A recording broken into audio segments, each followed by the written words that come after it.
அன்பிற்கினியவர்களே, இன்றைக்கு டென்ஷனிலிருந்து விடுபட என்ற கருத்தின் அடிப்படையில் atrocity of thoughts and no mind என்ற தலைப்பின் கீழே ego, false ego and no ego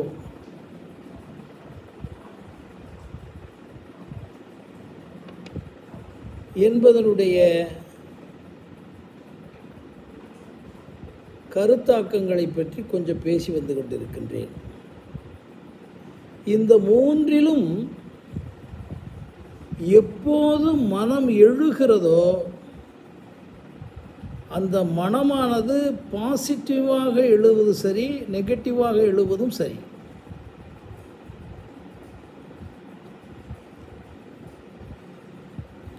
false ego என்றால் தவறான தன்முனைப்பு, ஈகோ என்றால் தன்முனைப்பு, நோ ஈகோ என்றால் தன்முனைப்பற்ற தன்முனைப்பு. இந்த மூன்றுக்கும் டிஃப்ரென்ஸ் பண்ணும்போது தான் மனம் எப்பொழுது எழுகிறது, மனம் எப்பொழுது விழுகிறது, மனத்தை எப்பொழுது நாம் சரியாக எழாமல் பாதுகாக்கிறோம், அங்கே அடக்கப்படுகிறது. இப்போ தன்முனைப்பு இருக்கிறது, ஒரு தன்முனைப்பு. தன்முனைப்பு என்பது ஏற்கனவே நான் பேசியிருக்கேன். உங்களுடைய ஆற்றலும் அறிவும், ஆற்றலும் அறிவும் பொய்மையற்று அன்பு சூழ்ந்து, அந்த கதை கேட்ச் பண்ணிக்கிறோம். பொய்மையற்று இருக்கிறதோடு அன்பும் அதில் இருக்கணும்.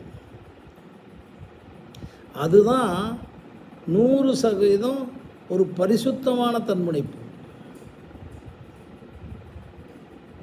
எதை எடுத்தாலும், எதை செய்தாலும், ஏற்கனவே பல தடவை சொல்லியாச்சு, நான் இந்த விளையாட்டில் நான் வெற்றி பெறணும்.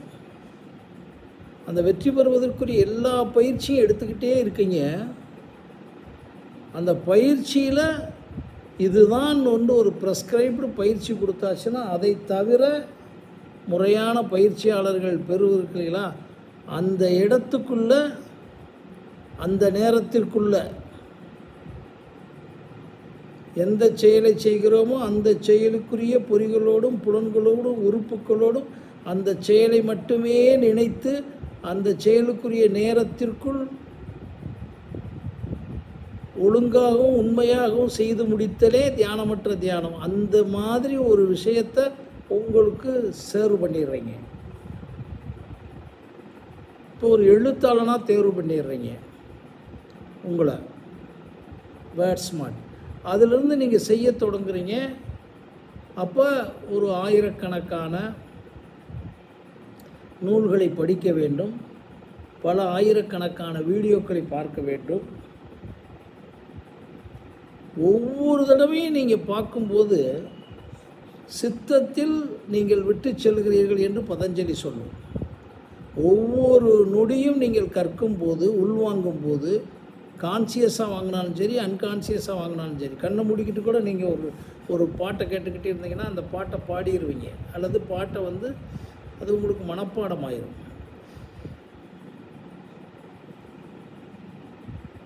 எல்லாருக்கும் சொல்ல முடியாது. அந்த ஜெனட்டிக்கல் மரபணு திறனுடைய முதல் நிலை, இரண்டாவது நிலையில் நல்ல நிலையில் இருப்பவர்களுக்கு ஒரு செகண்டில் பதிவாயிரும். இந்த தன்முனைப்பு நீங்கள் அப்படியே கொண்டு போய்கிட்டு இருந்தான் எல்லா துறைகளிலும். அது தவறான தன்முனைப்பாக மாறுவதற்கு காரணம் நான் ஏற்கனவே 2 எபிசோடில் சொல்லியிருக்கேன். உங்களுடைய அறியாமை, தெரியாமை, பொய்மை, மாயை, கற்பனை, நம்பிக்கை, மூட நம்பிக்கை, பேராசை, பொறாமை, இதெல்லாம் கலக்கும்போது விளையாட்டில் ஜெயிச்சிடலாம்னு நினைக்கிறது சரிதான். அது கலக்கும்போது தன்முனைப்பு தவறான தன்முனைப்பாக மாறும். இந்த ரெண்டும் இல்லாத ஒரு நிலையை நீங்கள் எப்போ கவனிக்க தொடங்குறீங்களோ அப்போ தான், ஏன்னா இந்த மூன்றும் தான் வந்து உங்களுக்கு மன அழுத்தத்தை, மன இறுக்கத்தை, நீங்கள் அதனை தவறாக பயன்படுத்தும் போது ஏற்படும். அப்பொழுது மன அழுத்தம் ஏற்படுகிறது அல்லவா? இந்த மூன்றையும் முறைப்படி நாம் செய்ய தொடங்கிட்டோம்னா அங்கே மன அழுத்தமே வராது, மனம் என்பதே எழாது, டைரக்டாக இருக்கும். அப்போ இது முதல்ல தன்முனைப்பை பற்றி கொஞ்சம் தெரிஞ்சுக்கோங்க. மறுபடியும் உங்களுக்கு தெளிவுபடுத்துகிறேன். அது எப்படி தவறான தன்முனைப்பு ஆகிறது, அது ரெண்டும் ஆகும்போது எப்படி நாம் தன்முனைப்பு அற்ற அப்படின்னா தவறான தன்முனைப்பற்ற உண்மையான தன்முனைப்பு ஆகிறது, அது அதில் வரும்போது உங்களுக்கு தெளிவுபட்டுறலாம். அப்போ இந்த மூன்றையும் சிந்திச்சு பாருங்கள். தன்முனைப்பு என்பது ஒரு ஃபயரிங். ஒரு மியூசிக் கேட்குறீங்க, ஒரு மேத்ஸ் பார்க்குறீங்க, ஒரு வரைகிறத பார்க்குறீங்க, ஒரு வானத்தை பார்க்குறீங்க, பூமியை பார்க்குறீங்க, பறவையை கண்டான் விமானம் படைத்தான் என்று பார்க்குறீங்க இல்லையா? அப்போ ஒன்னொன்றுக்குள்ளேயும் ஒவ்வொரு உள்வாங்குதலுடைய ஒவ்வொரு நொடிக்குள்ளேயும் உங்களுடைய மரபணு திறனின் பரிணாம வளர்ச்சி நடக்கிறது. That is the genetical evolution. அடுத்து அது அப்படியே வந்து ஜெனட்டிக்கல் எலிவேஷன், மரபணு திறனின் தன்முனைப்பு. அதுக்கு பிறகு ஜெனட்டிக்கல் இன்டெலிஜென்சஸ் என்லார்ஜ்மெண்ட், அப்புறம் என்ரிச்மெண்ட் அண்ட் என்லைட்டன்மெண்ட். இது நான் ஏற்கனவே நிறையா பேசியிருக்கேன். அதனால் ஸோ ஒரு ஒரு ஒரு மரபணு திறனானது பரிணாமமாகி தன்முனைப்பாகி விரிவாக்கமாகி வளர்நிலையாகி அந்த மரபணுத்திறனுடைய உச்ச வெற்றிகளை கொடுக்கக்கூடிய திறனை படைத்துவிடும். இதுக்கெல்லாம் காரணம் தன்முனைப்பு தான் முக்கியம். அந்த தன்முனைப்பை தான் நான் அடிக்கடி சொல்லுகிறேன், நீங்கள் மட்டும்தான் இனம் காண முடியும். அதில் வந்து இதை ப்ளஸ் ஆக்கிடக்கூடாது. சில பேர் நல்ல ஸ்போர்ட்ஸில் இருப்பாங்க, ரெக்கமெண்டேஷன் பண்ணி அதில் ஏதாச்சும் போக பார்ப்பாங்க. இந்த அத்லெட்டில் இண்டிவிஜுவல்னால் சரியாயிடும். அப்புறம் டீம் அப்போ செய்கிறாங்களே, டீமில் தான் நிறைய ரெக்கமெண்டேஷன்ஸ் இருக்கும். அதெல்லாம் நீங்கள் வந்து உடைச்சிடணும். அந்த தன்முனைப்பை வளர்க்கக்கூடிய மெட்டீரியல்ஸ், அறிவு, ஆற்றல். இப்போ எழுத்தாளர்னா நிறைய படிக்கணும், நிறைய கேட்கணும். பேச்சாளர்னா நிறைய பார்க்கணும், கேட்கணும், பேசி பழகணும். பாஸ், சவுண்டு, ப்ரொனன்சியேஷன், ஆர்ட் ஆஃப் ரீடிங்னு ஒன்று கொடுத்துருக்கேன் நான், ஆர்ட் ஆஃப் ஸ்பீக்கிங் கொடுத்துருக்கேன். அதை போட்டு பாருங்கள். படித்துக்கொண்டே இருக்கணும்.